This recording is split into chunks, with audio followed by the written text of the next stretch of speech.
this, okay? Let's do this. Love you. Here we go. In the UK, some 3 million major operations are carried out every year. Just take some nice, big, deep breaths. I'll take good care of you. But some patients' procedures are so complex, only the best surgeons can perform them. We're okay to go. Okie dokie. You do have to have resilience. We have death on our doorstep all the time. Adam Brooks Hospital in Cambridge is world-renowned for its pioneering techniques to treat conditions that few others dare to take on. You feeling brave? We often deal with people at the extreme end of life. So during an operation, you're almost in the heat of battle. But pushing the boundaries of modern medicine comes with great risk.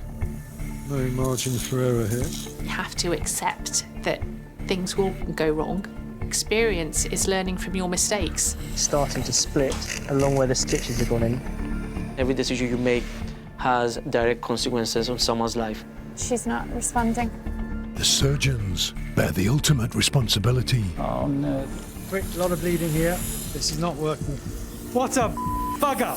This is what really happens behind the closed doors of their operating theatres.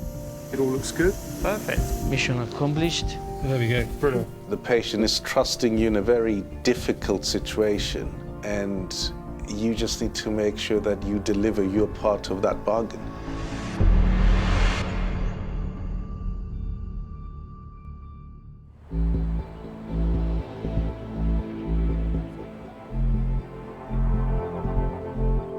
Adam Brooks Hospital is one of the country's leading centres for treating neurological disorders. Its surgeons take on some of the rarest and most high-risk cases. Neurosurgeon Ricky Trivedi is one of only a handful of consultants in the UK who operate on patients with neurofibromatosis, an incurable genetic disorder that causes tumours to grow from nerves around the body. One of my biggest passions is disorders of the nervous systems. I love doing this. It's an excitement about it because it's an opportunity to do an operation none of my colleagues get to do. Just 25,000 people in the UK have this condition, and Ricky only undertakes around 6 of these operations a year. As so few surgeons are specialists in this field, a crucial part of Ricky's job is training the next generation, like registrar Samir Mutloob. I think there are very few surgeons across the country who have the same level of experience and breadth of experience as Ricky. Their next patient has 2 aggressive tumours. The first is sitting on nerves on the side of his neck. This one is more than 5 centimetres. But what's changed is that it's become so painful. Sometimes that can signify a change in the tumour's underlying biological nature, from something that we would expect to be benign to something a bit more sinister. The second tumour is smaller, around 3 centimetres in size, but it's in a far more dangerous position. What is unusual about this one is this is extending both inside and outside the spinal canal, and just here, starting to push onto the spinal cord. Left untreated, the tumour could put enough pressure on the spinal cord to cause permanent paralysis. You know, these operations can be challenging. You do have to have a certain level of resilience because we have death on our doorstep all the time.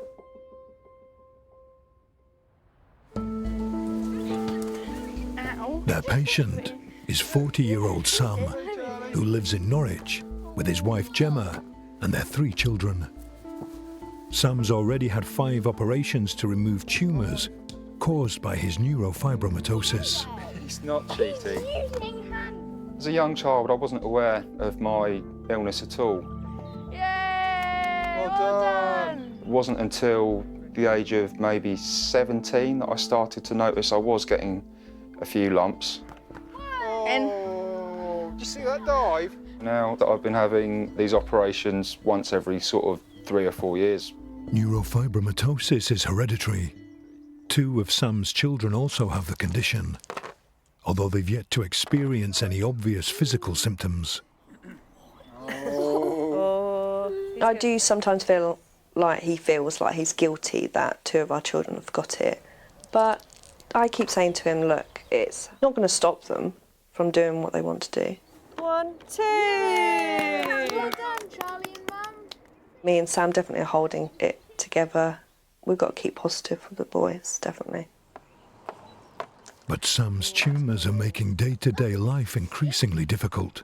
Some days the pain kind of spreads up through my head. 4, add 1. 5. Yeah. Well done, Charlie. It kind of feels like someone's clawing at the inside of my head. It really does get you down. Sam's high levels of pain means he needs to have an operation soon, but it will be the riskiest procedure he's ever had. Sam's tumours, known as nerve sheath tumours, are growing from nerve roots where the nerve branches out from the spinal cord.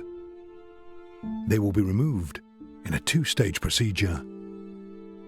The first must be cut out carefully to avoid damaging the surrounding nerves, which could cause a loss of movement and sensation in the neck. Sam will then be repositioned to give access to the second tumour, which is pressing on the spinal cord. A section of vertebrae needs to be removed so it can be cut away. But any damage to the cord could cause irreversible paralysis.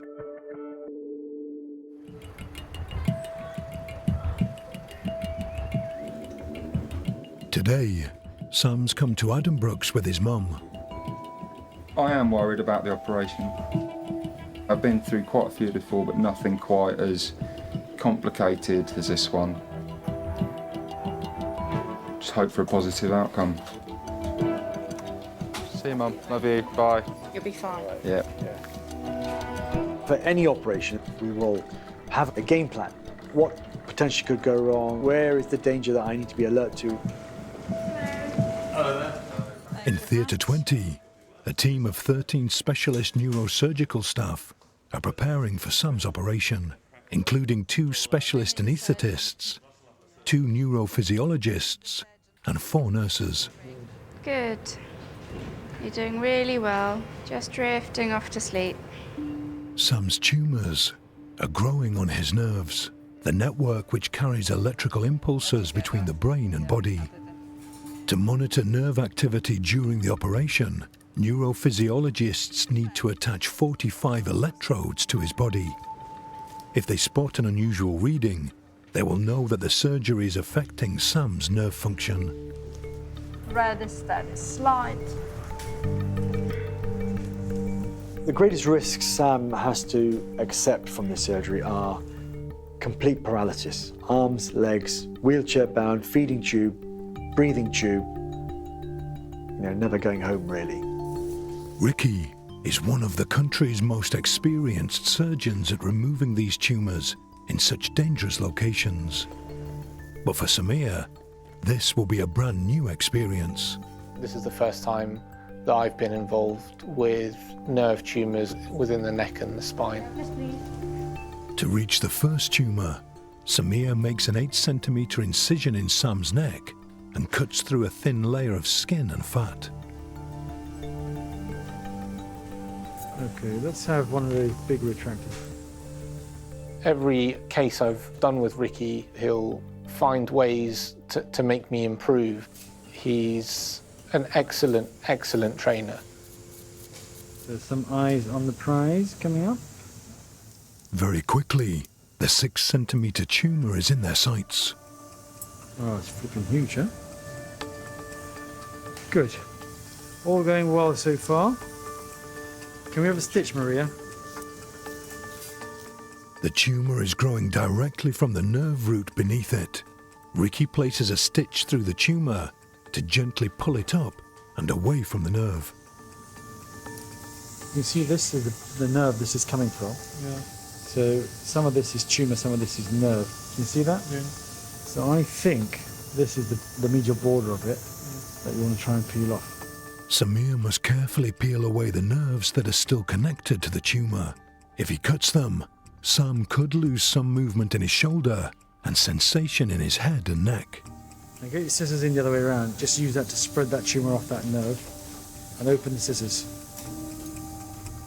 Samir, he's been working closely with me now for the best part of 6 or 7 months. Yep. Perfect. That's it. Good. Yes. He's progressed very, very well. He's turning out to be a very good surgeon. And further up. Hold it, spread, hold it, spread. That's it. Okay, ready for hotline? Most nerve sheath tumours are benign, but there is a 5% chance they could be cancerous. That's come from the other side.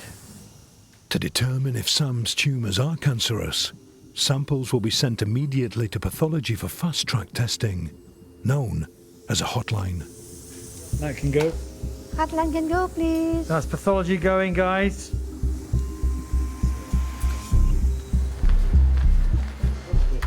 Hello.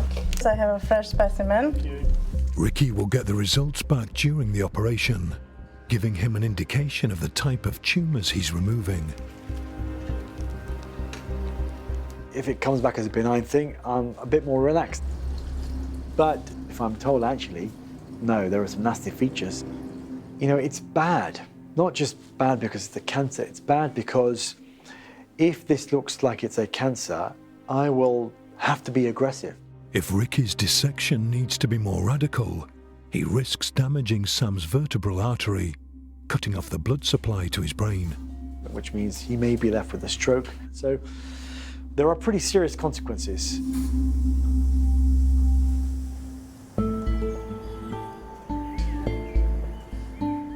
Rare operations that require the specialist skills of Addenbrook's surgeons are not confined to neurosurgery.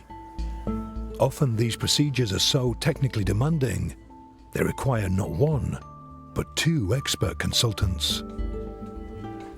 Urological surgeons Jim Armitage and Tony Riddick have worked together at Addenbrook's for 9 years.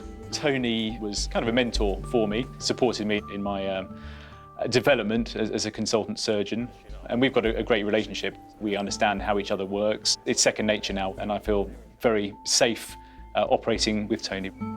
I think Jim and I know each other so well that during an operation, we rarely have to say very much. It just seems to work. Their most challenging operation requires such specific skills that Jim and Tony are the only surgeons at Addenbrook's that carry it out. We may need to divide that little accessory vein. A rare procedure to remove lymph nodes, dangerously close to the body's biggest blood vessels. This is major surgery where the stakes are very high. There is a risk of bleeding, there is a risk of mortality.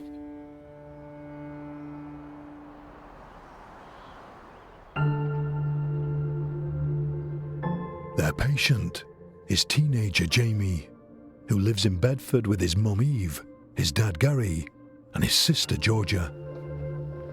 So son, you want to play black or white? Black as always. Black as always.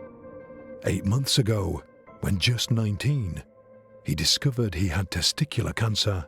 Finding out that I had cancer, yeah, it was very difficult. My family, everyone's very supportive, and just trying to get me through it.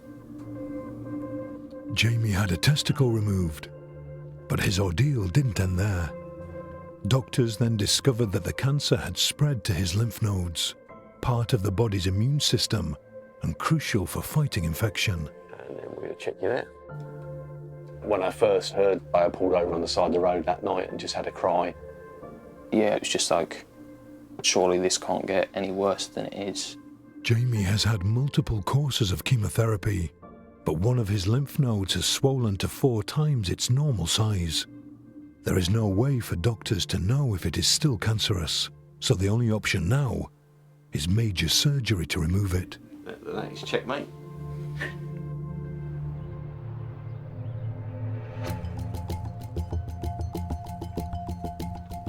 That's the lumbar I was talking about. There's just another little lumbar there. There it is, possibly. Yeah, there is one there, isn't there? Jamie's operation is rare, with less than 200 a year carried out in the UK. It will be even more difficult because the lymph node mass is attached to the vena cava, one of the body's major blood vessels. The main problem is going to be probably the lower extent of the tumour. It's always tricky, that lower bit there, isn't it? You know, we have occasionally had a bleed from that area. Jamie's potentially cancerous lymph node mass is 4 centimetres wide, located behind the organs in his abdomen. To access it, Jim and Tony will have to move his bowel without damaging it. The mass is attached to the body's largest vein, the vena cava, so it must be carefully removed. Any damage to this major blood vessel could cause a fatal bleed. There's the vena cava. Here's the lower extent of the mass. It's occupying a sort of a fairly large area of the cava. How stuck do you think it'll be, Jim? It's difficult to tell, isn't it? The mass is inseparable from the cava on the imaging, but in reality, there's no way really of knowing until we're operating. Yeah, that's going to be our main challenge, isn't it, really? Keeping the cava intact. It can be so delicate and thin. Bleeding from the vena cava can be torrential. Even a very small hole in the vena cava can lead to very rapid blood loss. Some people refer to it as tiger territory. It certainly could be life-threatening.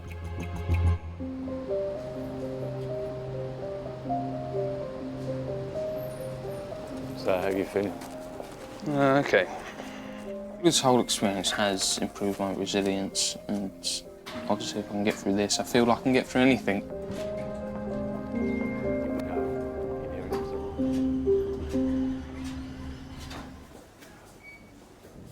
Morning. In Theatre 20, Jim briefs the surgical team for Jamie's 5-hour operation. So first patient, Jamie, 19-year-old young man, for a post-chemotherapy retroperitoneal lymph node dissection. Main concern is how adherent it might be to the vena cava. Blood loss, about 500 millilitres, we expect, but it could be more. I'm a father of 3 boys who are all teenagers, and when I see patients such as Jamie with potentially a devastating diagnosis, I find that quite hard. It must be, tremendously difficult for them and their families. Yeah. See you tonight. This is clearly a very major piece of surgery. I try not to worry about it. I'm hoping Jamie will be clear to start rebuilding his life. You want to try and go into these things with as positive mind as you can, because it'll help you get through it. Just start thinking about a nice place and dream yourself away to that. Get this done, try and get everything back to normal. We'll wake you up when it's all done.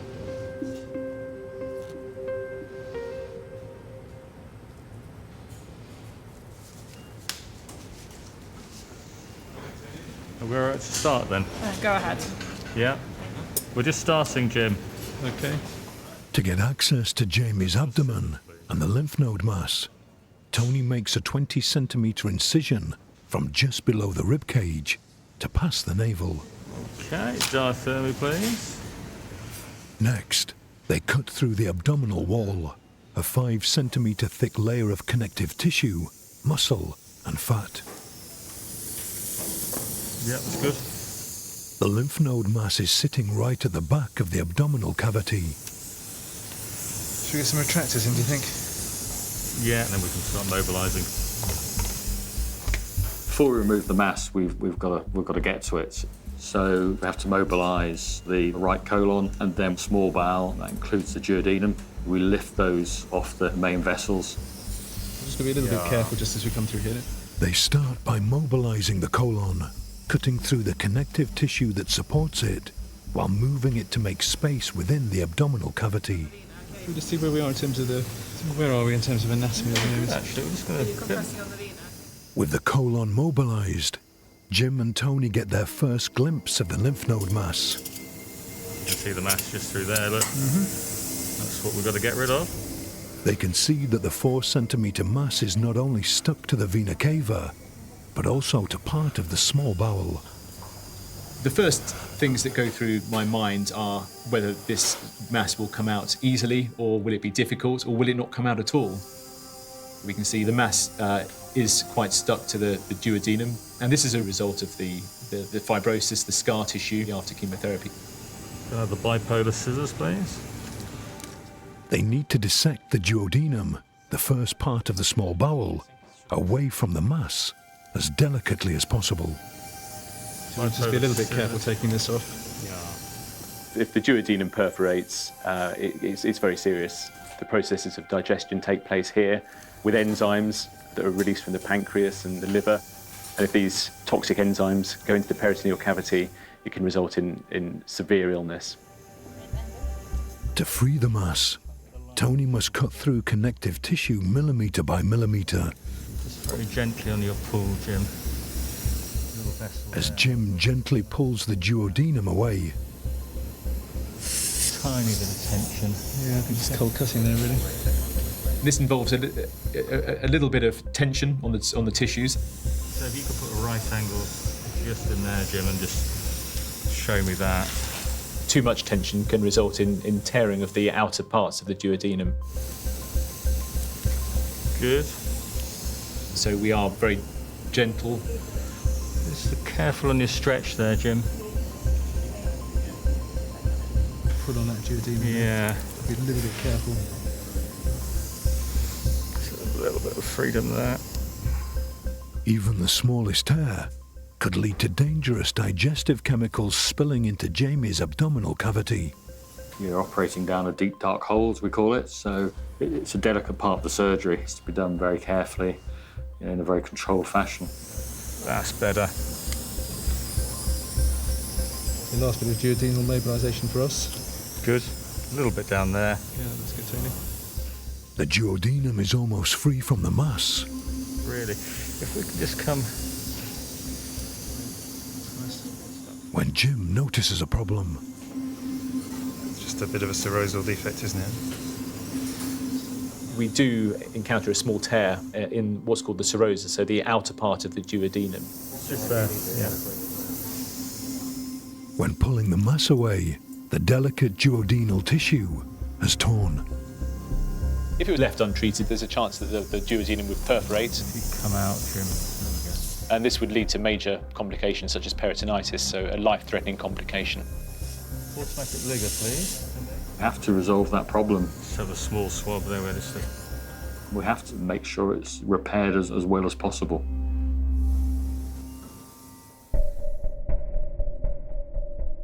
By mid-morning, operations are underway in all of Addenbrook's 37 theatres.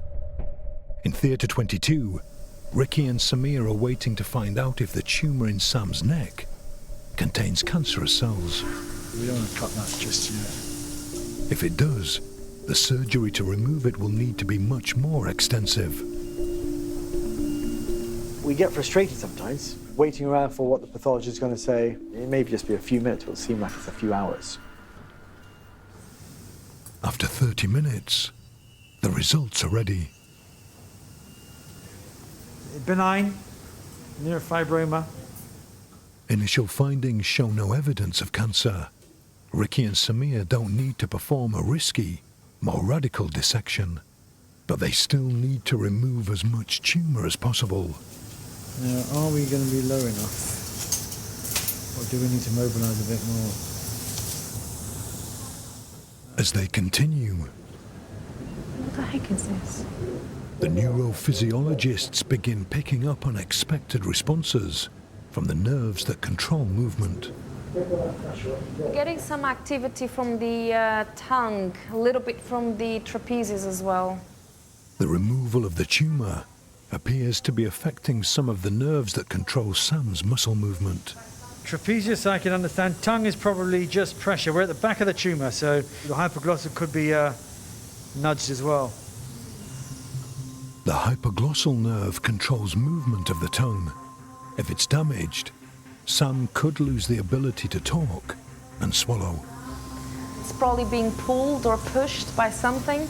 But we've been well behaved, we haven't cut anything. That's nerve? Is that nerve or tumour? Tumour. As Ricky and Samir continue to dissect around the tumour, the nerve responses get stronger. Are you pulling the spinal cord? No. Oh, it's proper big now, big amplitude. Hand, leg. We're like millions of miles away from there.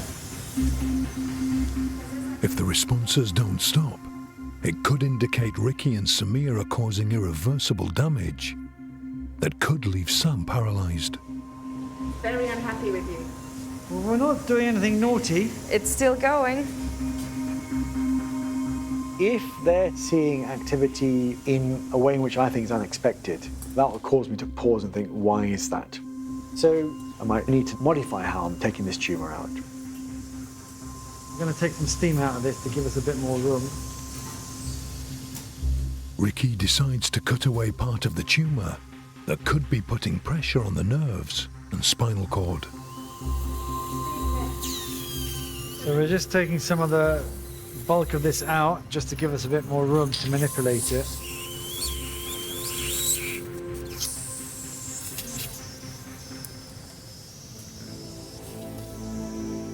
Finally, as the pressure is eased, signals from Sam's nerves return to normal. Everything's okay. Ricky and Samir can now safely remove the rest of the tumour. Okie and dokie. This is brilliant. So this is stage 1 over. We can close that now. Ricky and Samir have managed to remove the first tumour without causing any nerve damage. Now, they face the more challenging tumour that's growing within Sam's spinal canal. The spinal cord is very sensitive. It's not something to take lightly, because forget cutting into it, or just manipulating part of the spinal cord can result in permanent damage. On roll, ready, steady, roll. The team repositions Sam so the surgeons can access the tumour through the back of the neck. Well done, everybody. First, through an incision, Ricky and Samir must drill away a section of vertebrae, called the lamina, to access the spinal canal.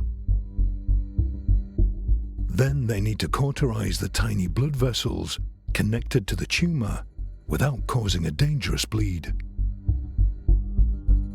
Finally, as the tumour has penetrated the dura, the membrane surrounding the spinal cord, they have to open it to free the 3-centimetre tumour without damaging the cord which is sitting alongside.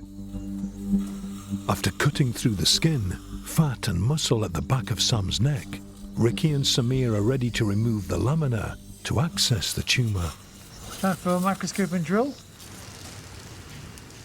For this stage of the procedure, the operating field is so small that Ricky and Samir will have to use a microscope which magnifies by 10 times. Okay, let's go with the drill. A high-speed drill, rotating at 75,000 revolutions per minute, cuts through the bone. We'll try and get the hole from one side to preserve some stability to C2. Okay, you're through there. Take the rest of the 2 off. To avoid cutting straight through the spinal cord, Samir uses a bone scraper to remove the final layers of bone, 2 millimeters at a time. So well, this is all tumour, isn't it? Yeah. Once the bone has been removed, Ricky and Samir get their first glimpse of the tumour. It's connected to multiple tiny blood vessels, each just 2 millimeters wide. They need to be cauterized and sealed to cut off the blood flow. Let's have a bit more flow seal. For any vessel that bleeds, Okay, come on, flow seal down. Samir applies Flow Seal, a gel which aids the natural clotting process. This flow seal is amazing stuff, huh? Yeah. So there's space to get round here now. Get round it. Suddenly, one vessel starts to bleed uncontrollably. So we've got some bleeding now. To tackle the bleed, Ricky uses a product called Surgicel. Made from plant matter, it stimulates the body to produce enzymes which help the blood to clot. A few squares to me on the debaki. Yeah. Okay, out you come. But before it has a chance to work, Suction blocked or full. there's a problem with the suction machine. Suction full. Let's swap it, please, quickly. Switch the suction things if they're blocked or full. Because something is not working properly here. It's not working. Is it the machine or? It's blocked because I can see it working here. It must be blocked your end bit. The machine appears to have become blocked with clotted blood. Right, well, we need to fix it, please, guys, because we've got some bleeding now. Pooling blood is obscuring the operating field, preventing them from stopping the bleed. We've got suction that's not working properly, and we're struggling to get proper hemostasis with these veins. There are things that can happen during an operation which you can't have anticipated and you have to adapt to. Suction not working again. Suction's blocked, God's sake. Within minutes, the team brings in the backup suction unit. Quickly, quickly. Get the other big one on. But the vessel is still bleeding. Sam has now lost more than 1 litre of blood. They sense that I am uneased. They're all uneased. The room goes quiet. Everyone's running around a bit quicker than they normally do. And the whole dynamic of the whole case changes. Got a lot of hemorrhage here. What a bloody bugger!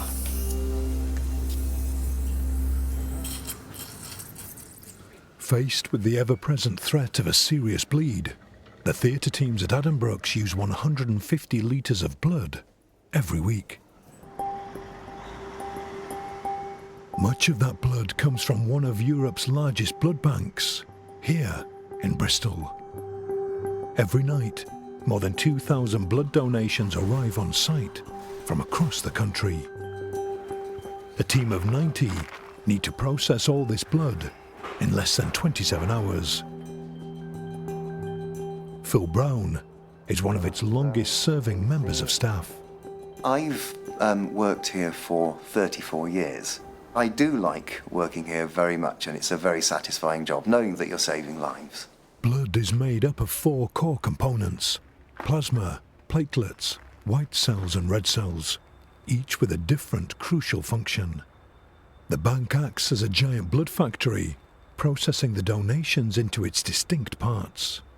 When a donor donates blood, what they might not realise is that by splitting the blood up into its various constituents, just one blood donation could save several lives.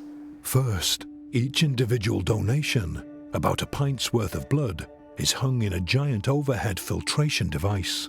This removes white cells, which can't be used in blood transfusions. So you can tell that the draining is complete because you have a pink side of the filter and a darker side. So that's removed almost all of the white cells. Then a high-speed centrifuge separates the plasma and the red cells. Ready to spin. You could say it speeds up the effect of gravity. It allows the red cells, which are the heavier cells, to settle at the bottom, leaving the plasma at the top. Next, a blood press separates the red cells and plasma from the platelets. So here we have our 3 finished products. We have a plasma pack. This is our finished red cell product. And this is our finished platelet concentrate. Red cells, which carry oxygen, are critical in surgery for patients who lose a lot of blood. Platelets, which help the blood to clot, are commonly used in cancer patients. And plasma carries the other components of blood through the body. In just over a day, the blood products produced here can help save almost 5,000 lives. 20 years ago, Phil discovered firsthand how crucial these blood donations are. I am a long-term leukemia survivor. It was successfully treated. I had numerous blood transfusions and numerous platelet transfusions. And of course, this organisation that I work for was the primary provider of all of those treatments. I can honestly say that blood transfusions saved my life, yes, definitely. By late morning, operations are underway in all of Addenbrooke's main theatres, including Theatre 20, where Jim and Tony are dealing with a tear in Jamie's duodenum. It's there, isn't it? Is that right? It needs to be fixed, or toxic digestive enzymes could leak into Jamie's body. It's absolutely critical to recognise potential injury to the bowel and address it in a safe way surgically. It's quite a challenge, isn't it? What do you think, Tony? It's tricky, eh? Last time to have a look at that. Can we give Mr. Harper a call and just ask him to come and put his head in and have a look at the duodenum for us? As one of the largest hospitals in the country, Addenbrooke's has hundreds of surgeons on site, meaning Jim and Tony can call in specialist help. Oh, Simon, hi. Oh, hi. Be grateful just for your opinion, really. Simon Harper is an expert in repairing damaged bowel tissue. Any particular areas you're worried about? There's just one particular area. Yeah. Is it there? It's just there. Yeah, just a small swab, please. Yeah, that was just there. It's just there. Yeah. Yeah, I think just some. Do you want me to do that now? Yeah, if you wouldn't mind. Yeah. Just Yeah, have 3 PDS, please. Long single. Thank you. Simon sutures the wall of the duodenum to strengthen it. In an ideal world, we'd like to be able to do everything ourselves, but when you've got the expertise around you that can do it better than you, then it's a no-brainer. To be honest, I think that's... Should look okay. Looks okay, I think. Yeah. I don't think we need to do much more. Perfect. Thank you very much. Thank you very much, Simon. Thanks, Simon. Thank you. With the duodenum repaired, Jim and Tony can finish mobilising the bowel. Try and pack some of this bowel away. Pack the bowel away. Good. Wrapping it in wet swabs to protect it. The bowels can stay outside the body like this for the entire operation. So we've got good exposure now, Tony. I think we're pretty good. Yeah, pretty good. Finally, 1 hour after their first incision, Jim and Tony have exposed the mass they need to remove. Now they face the most dangerous part of the operation, freeing the vena cava from the surrounding tissue so they can cut off the mass. So we're going to mobilise the cava, roll the cava towards me and get behind that to get all the tissue out from underneath it. And then I think we'll start to tackle the main mass. The 4 centimetre wide lymph node mass is attached to Jamie's vena cava and next to the aorta, the largest artery. Damaging either could cause a fatal bleed. To get control of the blood supply, Jim and Tony must tie off and divide the lumbar veins that drain blood into the vena cava. Then, they must free the vena cava itself from the surrounding tissue without tearing it, before clamping it on either side of the mass so that the blood flow is cut off. Only then can they try to remove the mass without the risk of a massive bleed. Right angle to me and then bipolar to Tony, please. Mobilising the vena cava is one of the most stressful parts of the operation. The wall of the vena cava is very thin and it's prone to tearing and it requires real focus. Don't want to get any bleeding down there, do we, Tony? We don't really, do we? Jim and Tony must work their way around the back of the vena cava to free it from the surrounding tissue. Good. They need to be extremely delicate. 5 litres of blood, the body's entire volume, flows through the vein every minute, but its walls are just 1 millimetre thick. The vena cava should be treated with utmost respect. If we do make a hole and there is bleeding from the vena cava, that bleeding can be torrential and potentially life-threatening. You feeling brave? Well, brave-ish? Yeah, just come along there, Jim, and then I might better come from below to get around that lumbar. Extending off the back of the vena cava are numerous lumbar veins, which drain blood from the lower back. The lumbar veins that can be difficult to identify. They are typically numerous and they can cause big problems. It's always stressful, the lumbars, isn't it? They can bleed a lot. So we can lift up there, roll the cava towards you. Jim and Tony need to find the veins before dividing them and carefully tying them off. Another lumbar there. So there's a couple of lumbars in here. Yeah, there's another one in there. Are you serious? Yeah. It's not just the lumbar veins that pose a threat. Jim and Tony are operating millimeters away from the aorta, the body's main artery. It's a question of whether we can find a little gap between cava and aorta, just below the mass there. In Jamie's case, we do need to go really quite low down the vena cava, and just here the vein passes behind the aorta, and so this is quite complex surgery at this level. Like the vena cava, the aorta carries 5 litres of blood a minute, but any tear would be even more deadly. You don't want to go into the cava. Or the aorta. Damage to the aorta is extremely frightening because it has a far higher pressure, so bleeding from the aorta can be very difficult to control. I just want to do that. Maybe. It's really important to remain calm and collected. If there's any degree of panic or irrational thinking, the situation can get out of control. That's a bit close to aorta, I think. Yeah, it's a bit close to aorta, Tony. I don't know. It's at the forefront of your mind in every single operation that you could get a sudden, very serious life-threatening bleed. Okay, let's reassess.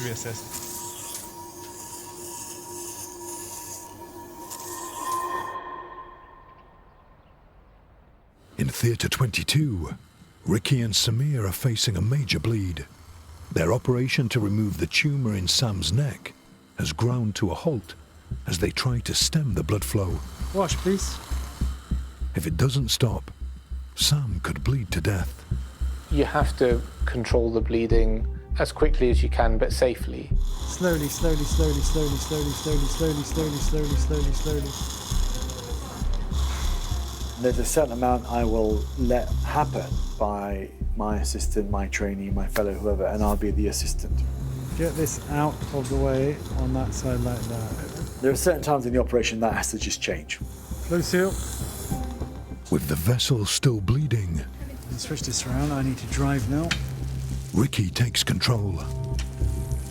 I need to now take charge here, because if there is a small hole in the artery, I need to know how I'm going to sort that out. It's not the reflection of lack of trust in that person or a concern about their ability. It's, I can't leave that to Samir because he's never had to face that in his life. Magda, what's the blood pressure? 140. 140? Yeah.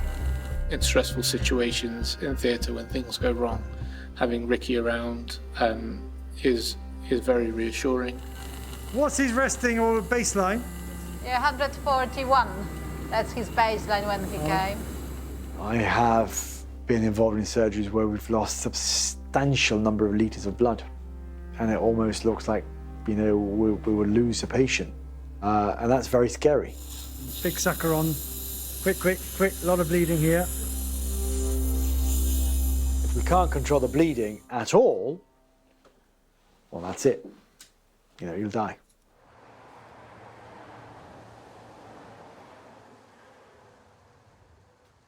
There is a lot of things that could go wrong, which is very scary. But I know that the surgeon knows what he's doing, so I'm just hope he'll be fine after the surgery and I get my Sam back. Gradually, Ricky begins to stem the blood flow. Right, do we have 2 suckers working yet?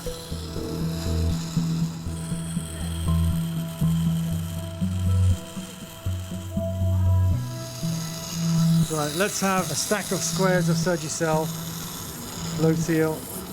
Yep. Finally, he is able to cauterize the vessel. Okay, stop. After an hour, the bleeding is under control. Right, how much have we lost? 1,750 ml. Sam has lost over 1/3 of the blood in his entire body. Any more, and he would have needed a life-saving blood transfusion. When that bleeding finally stops, it is a moment of relief. Right, let's have a wet mastoid. Now we can actually get on and do the operation. Now, almost 6 hours into the operation, they begin the riskiest part, removing the 3-centimetre tumour growing within the spinal canal. Manipulating tumours away from the spinal cord can irritate the spinal cord, and that's always a risk of paralysis. They start by dissecting the outer part of the tumour, cutting it with a scalpel. Cut that bit off. Cut that bit off. Before using a bipolar machine, which burns the tissue away with an electrical current. Bit by bit. It's delicate work. The operating field is smaller than a 10-pence piece. Focus, focus, focus. As they dissect the tumour away, they can see that it's growing from within the dura, the protective membrane surrounding the spinal cord. Proving to be a bit more of a bugger than I was hoping. To remove the rest of the tumour, they need to open the dura. Get ready to open the dura. So it's going to be over here somewhere, so open it from this side. When you open the dura, there's nothing protecting the spinal cord. Okay, let's do it. Let's have a look down there. The dura is less than 0.5 millimetre thick. Are you through? I don't think you're through. Hook, please. Cut too deep, and they risk severing the spinal cord, which would permanently paralyse Sam. Angle in the... yeah. Come on, go through, go through. There you go. Right, the bakies to me. With the dura open, the rest of the tumour is finally exposed. This is neurofibroma. It's involving all the C2 nerve roots. The remaining part is only a few millimetres long, but it's crucial that Ricky removes it. If this is a cancerous thing, then there's a need to remove all of it. And nerve sacrifice has to be an accepted consequence of that. So this, in fact, is coming from the sensory nerve rootlets. We'll cut the whole thing off. The only way to take it all out is to cut off the nerve root. Scissors. Sam will lose some sensation, but only in a small area at the back of his head and neck. We don't often amputate the nerve root. We don't. But this nerve root doesn't contribute to any of the arm function, finger function, dexterity, walking, anything. So it's one that we can sacrifice. As Ricky gets ready to cut away the remaining part of the tumour, he must push it through the dura, away from the spinal cord. As much of the surgery you can do away from the spinal cord, the safer it is. Push it away, then cut it.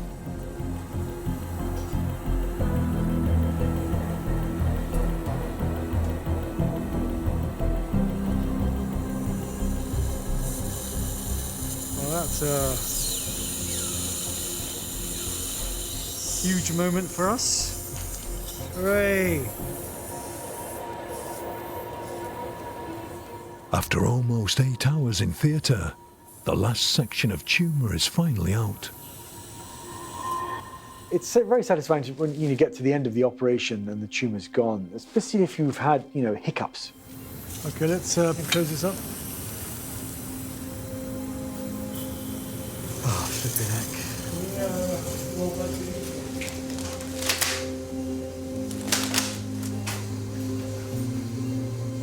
I would love to say this will be Sam's last operation. However, he will come to more surgery at some point in time. Okay, on 3, 1, 2, 3. When I'm gone, one of my proteges will take this on and that expertise and that skill set to look after him. It's a privilege, I think, to be working with Ricky, to be part of a very small group of people who will have obtained these skills. You're just waking up, Sam. It's all gone very well. Maybe in years to come, I'll be looking after Sam and potentially even his family. Sam will spend the next 2 days recovering in hospital before he can return home to his wife and children.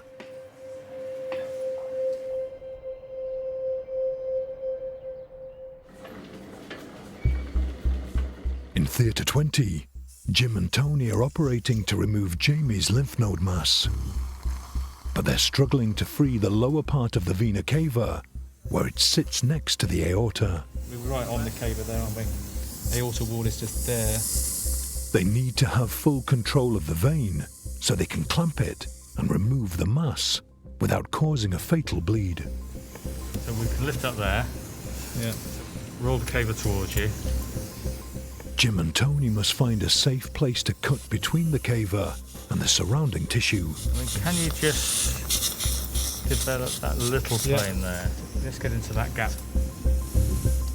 You're reliant on your colleague gently retracting the cava. Tricky. We're almost around. They have to be incredibly careful. Very nearly. And that's where we work very well as a team, I think. Good. That's it, well done. Are you round? I am. Okay, good. So we've got cava very, very free now, haven't we? Finally, the vena cava is free. Once we've got full control, we feel a sense of relief. That's great. Well done, Tony. All of the work that we've done so far has led us to this moment. Now they'll be able to clamp the section of the vena cava where the mass is attached to prevent a major bleed.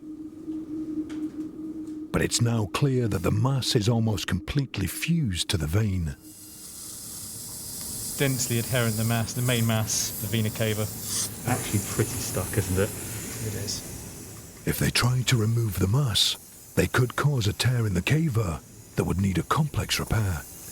That will mean a graft, and that can have implications in the long term. We could ask John to have a quick look and give us a hand with this. We could, couldn't we, really? Yeah, I think so. John Boyle. John Boyle. Can we ring the vascular surgeon? Tony and Jim are urological, not vascular surgeons. So they call in a specialist, an expert in handling and repairing blood vessels. There's no harm in asking for help, and indeed it should be encouraged. I've never had a problem with asking for help. I don't feel a lesser person for doing so. Which side do you want me, guys? This side? Whichever side you want, John. John Boyle is one of the country's leading vascular surgeons. One of the nice things about my specialty is we do go and help other surgeons in virtually all other specialties at various points in time with problems with big blood vessels. The only surgeons who don't have complications are either not operating or they're lying to you, because we all have complications. Right, show what we've got. So completely mobile cava. Yeah. Complete control there of every lumbar up to, well, every lumbar basically. Are you trying to lift it off yet? Well, we have the bit, yeah. And it's pretty stuck. Okay. Do you want me to chip some of it off for you? Please, yeah, that'd be good. Having John in theatre does give me a great deal of confidence. Should there be any issues and any need to reconstruct or repair the vena cava, he's right there to do that. What stitches do you want, John, just in case? Gradually, John begins to cut the lymph node mass from the thin wall of the vena cava.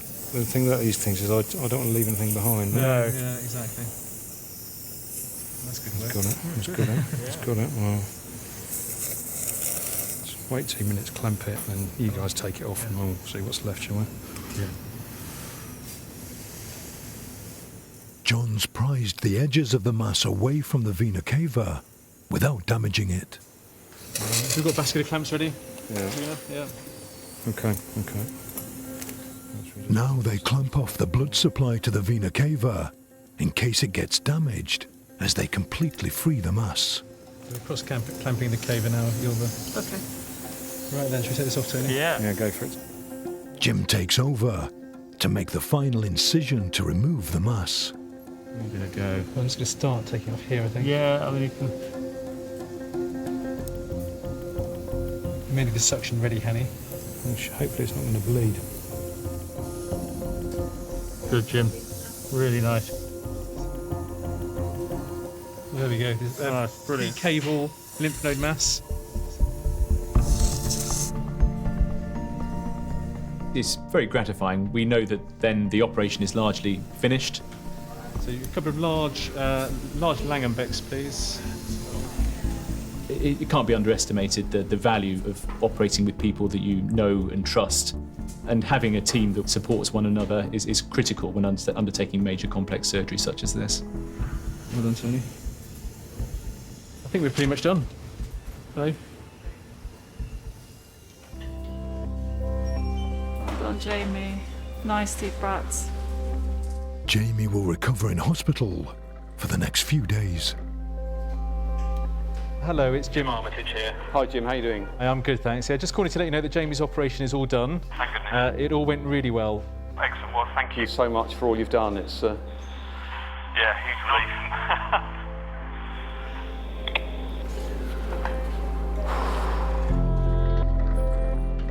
Even though the operation has gone well, the lymph nodes removed still need to be analysed to see if they contain active cancer.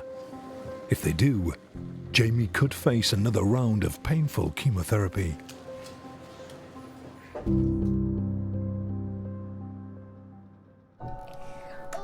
Six weeks after the operation to remove 2 tumours on Sam's nerves, further tests revealed that they were atypical, meaning they weren't completely benign. The surgeon told me that had I not had the lump removed, the potential for them to turn cancerous or, cause paralysis was high. I'm unbelievably grateful to the surgeons and the whole team, to be honest.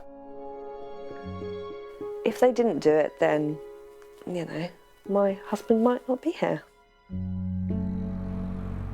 But Sam and his family will have to live with this condition for the rest of their lives. It's not the end of the road for us. My 2 boys have got it as well. We're just going to have to be a strong family as much as we can. It's very important for me to be a role model, that they see that I'm strong and that, you can live a normal life with it. It's now 5 weeks since Jamie had the operation to remove a lymph node mass from his vena cava. A week or 2 after his operation, we got the excellent news that the lymph nodes they removed were benign. Well, good start. Knowing that I'm cancer-free is just amazing. My dad has been there every step of the way, very supportive. Oh, confidence now. He just makes you smile. I did promise him at the outset of all of this, when he first discovered the lump, that I would be there for him, and that's what I've done. Oh, there we are. Oh, and he didn't go in. Well, congratulations. Well played. It is sad that I've lost 9 months, but going forward, it's going to be good. I can feel it. Over their time in Addenbrooke's, Jamie and Sam were looked after by around 50 medical specialists, including 7 surgeons. In this day and age, we do work well as teams. I think in the old days, this didn't happen. Individual surgeons operated very individually, but things are very different nowadays. This is like our family. I'm part of the fabric, they're part of my fabric. So I am always very, very grateful when we are able to call upon our experienced staff to be involved in these sorts of cases, because it makes it a bit easier to deal with. Next time. I'm happy that he's having the operation, but I hate what is going to be done to him. You do 8 corkscrews in the head. Life-changing surgery. It is nerve-wracking. Pushing the boundaries of the human body. So there's no margin for error here. Where the stakes are high. The one complication that is always in the back of our mind is paralysis.